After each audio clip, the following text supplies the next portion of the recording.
No.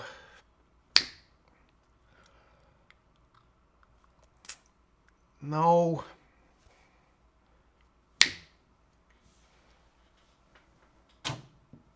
That's the one.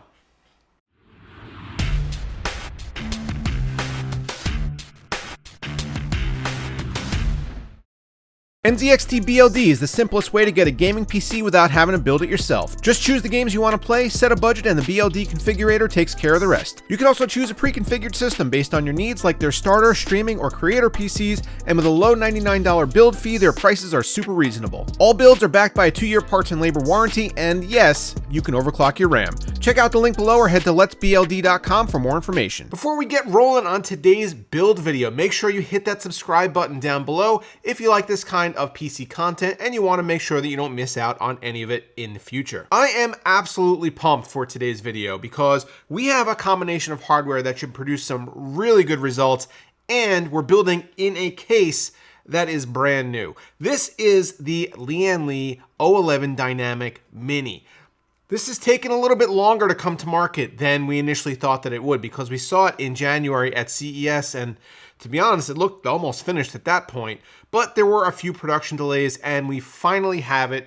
This case is so cool. I was messing with it a little bit beforehand and just changing around the orientation, because even though this case is much, much smaller than either the Dynamic or the Dynamic XL, it can fit full-size components, including a 360mm radiator and full-size ATX motherboards. The only thing that you do have to compromise on is that it requires a smaller power supply that helps keep the footprint down. So we do need an SFX power supply, and we're going to be using the Corsair unit that you see here, the SF750. The SF750 should be plenty of power for this build, and it's going to fit perfectly in our case. One of the coolest things about the O11 Mini is that it is extremely easy to reconfigure it to fit either full ATX boards, micro ATX boards, or mini ITX boards. And the way that the rear I/O shifts around means that the interior of the case isn't going to look completely bizarre if you put a tiny motherboard in it or a full-size one. So what I did before we started filming was I reconfigured the interior to fit micro ATX motherboards, because that is what we're going to be using here today.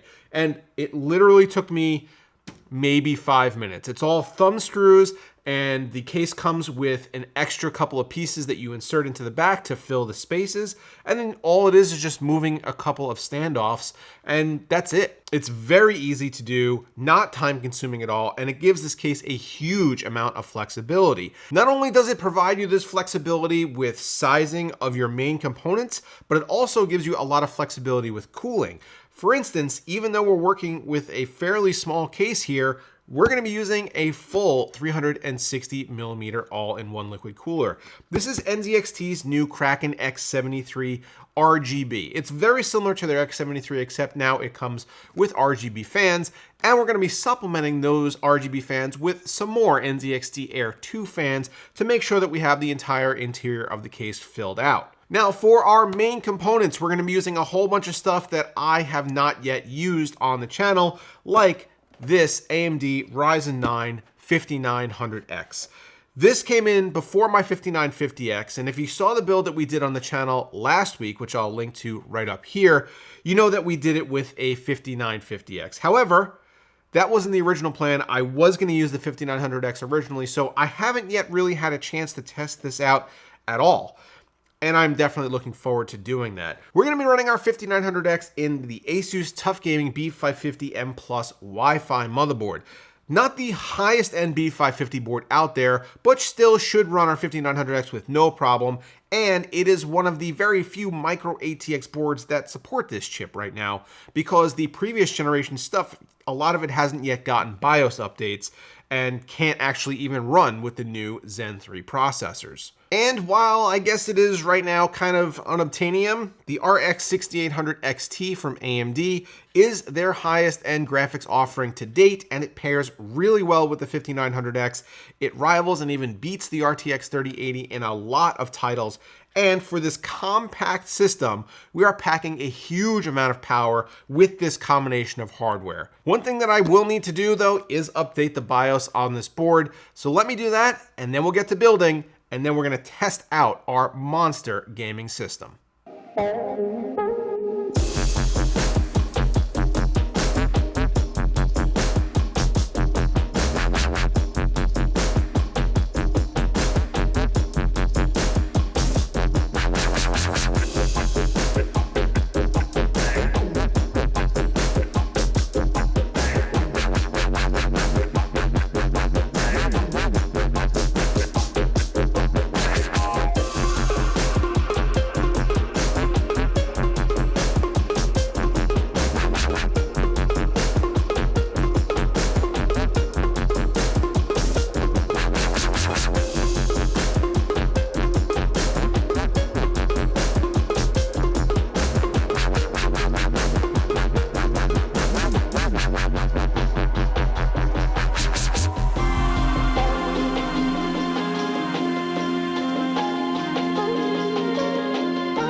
We interrupt this build montage to bring you a very special announcement.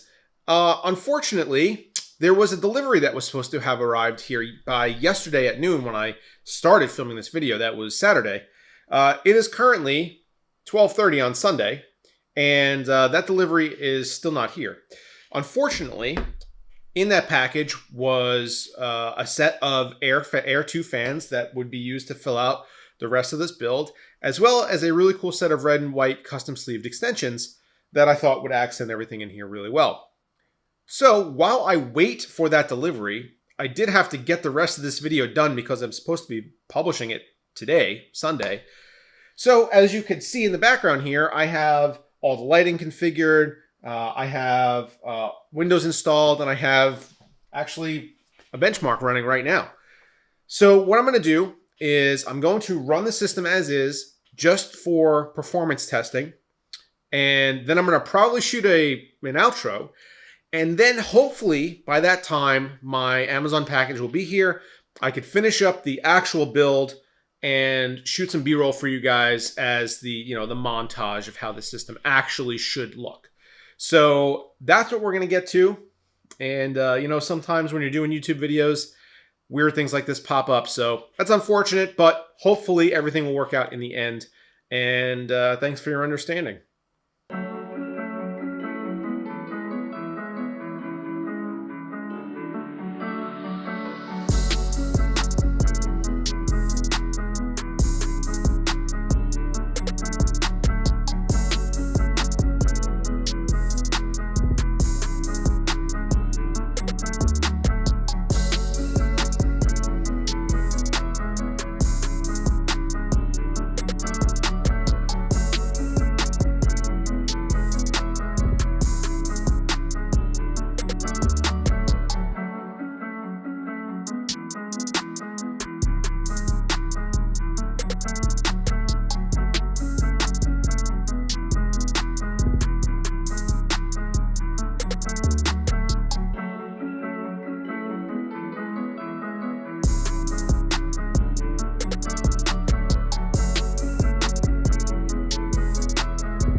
When all was said and done here, I did manage to put together a system that looks pretty good, although it's not exactly uniform in its appearance.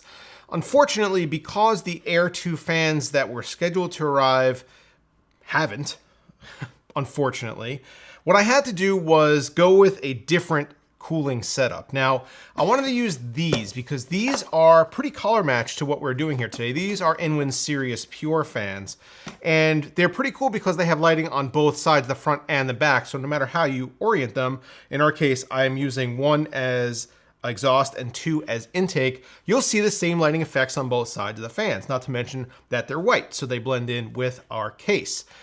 But I only had 3 of them. I only had one 3-pack. So in order to facilitate some really good airflow coming up from the bottom, feeding into our GPU, and then obviously feeding the rest of the case with fresh air, I went with some Noctua Chromaxes at the bottom with the white accent corner pieces. Now, while this does create a bit of discontinuity in the interior of the case, I think overall our color scheme actually worked out really well because we have white, black, and red with white cable mod cables. Now, again, I was waiting on cables to come that were red and white, which would have looked pretty cool. However, the all white cables with the white aluminum cable combs actually look really good here. And I set the rest of the lighting up so that it kind of makes sure that everything is tied together. And overall, I am really happy with the appearance of the system, even though it looks a little bit different than we originally intended. Now, just to come back and talk about the LIan Li PC-O11 Mini. This has proven to be one hell of a case. The idea to use an SFX power supply in a case that's this size may initially seem to be a little strange, but clearly LIan Li did a lot of research here and figured out that if they wanted to keep the modularity and flexibility of the interior layout, they needed to make sure that that back chamber conformed to a certain space restriction. And in order to do that, that meant that you had to use SFX power supplies. And now SFX power supplies are coming in 650, 750, 850 watts. So they should provide you with plenty of power for almost any gaming system. And our SF750 from Corsair fits the bill great in this kind of a build. The all aluminum exterior of the PC-O11 is just amazing. This case looks so good, and it's only $100. Granted, it doesn't come with fans, so that is an added expense that you're going to have to incur if you're doing a build like this. But the fact that you're getting an all aluminum and glass case with a super modular and flexible layout from a company that is very reputable and has produced maybe the most popular PC case of all time at this point, I think that it's a win for LIan Li and for consumers that this is something that you're going to be able to buy in either this white finish or in a black finish. Working inside of the O11 Mini was almost identical to working in either the regular O11 Dynamic or the Dynamic XL. Clearly, there is a little bit different amount of space available to you, but this wasn't hard to work in. I was very easily able to reach everything that I needed to reach. The interior layout is great. The grommets are in the right spaces. The cable routing holes up top are also placed correctly and allow you to easily pass cables through and to have them not be seen in the main chamber. And I am a huge fan of what LIan Li is doing. Now let's talk about the performance of our system. I ran through a couple of games, 5 actually. I included a couple of new titles this time and booted out some that don't really make a whole lot of sense. So I played some Doom Eternal, and of course at 4K with that Vulkan API, the 6800 XT is just gonna crush. I also threw in the new title, Assassin's Creed Valhalla, ran that at 4K Ultra settings as well, and as per our 6800 XT review video, that is an AMD biased title, and it runs amazingly on this hardware setup. I also threw in Metro Exodus at 4K and Ultra settings, but no RT features at all. So unfortunately, we couldn't enjoy all the eye candy and or all of the benefits of something like DLSS. However, the 6800 XT is still plenty powerful to push through that title with just pure rasterization. And then I had a couple of, I guess, quote unquote legacy titles, even though they're not that old. Ghost Recon Wildlands is super punishing, and every time I run it on any system, you see scores that are a little bit under what you might expect for a hardware configuration.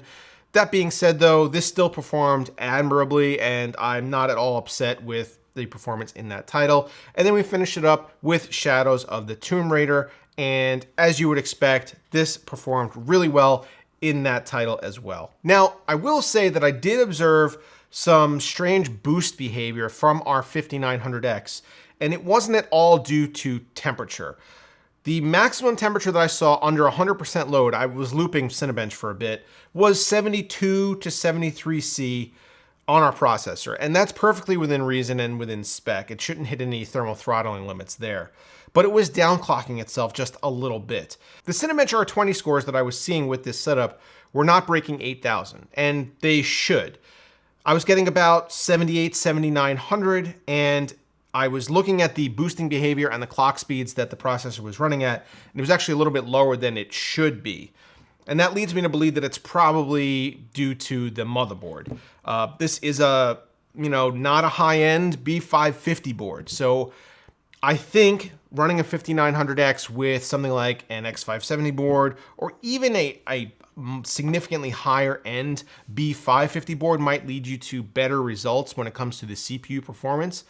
With that being said, though, this kind of a build is really geared towards 4K gaming. And at that point, it's not going to make a whole lot of difference if your CPU is running at 4.2 or 4.3 gigahertz. But that being said, obviously, if you pay this much for hardware, you want to get the best performance that you can out of it. And I don't think that this motherboard is going to do the 5900X justice. The tough gaming boards have been pretty good in recent memory, but I think this board in particular would probably be better off with something like one of the 6-core models, like the 5600X. So that is it for our, unfortunately, Frankenstein approach to an all AMD build in the LIan Li O11 Mini. But honestly, still, I am really happy with the way it turned out, and obviously the performance of a system like this is just amazing.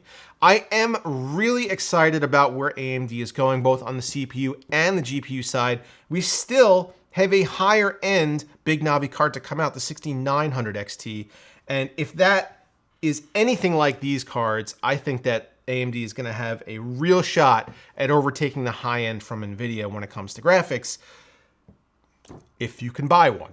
And that right now is the biggest problem. So leave a comment down below what you guys think of our system here.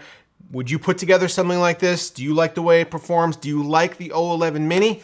Let me know down below in the comments. Also, don't forget to get subscribed to the channel if you're not already. And as always, guys, see you next time.